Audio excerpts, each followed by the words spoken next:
Welcome to Kenton's videos. Enjoy the video. You begin by powering up the V5 brain and the vision sensor. This is essential so the device can register. Once powered, make sure the firmware is current and the battery reads at least 50%.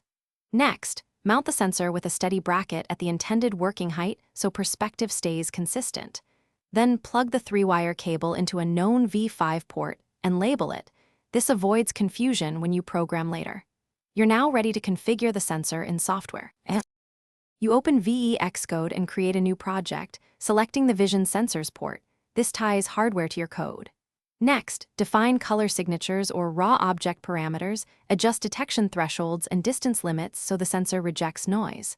Once done, calibrate exposure, white balance, and any mounting offset to account for angle and ambient light. Make small changes, test, and iterate. These adjustments reduce false positives. After calibration, save the profile so you can reuse consistent settings across runs. You perform a live test by running the program and watching output values for X, Y, and size. This confirms detection works. Then integrate those values into robot behaviors. For example, center, approach, or ignore, using proportional moves so the robot responds smoothly. Once integrated, run end-to-end trials and tweak thresholds. If things go wrong, check wiring and port assignment, verify consistent lighting, and re-record signatures. Finally, reboot the brain and recalibrate.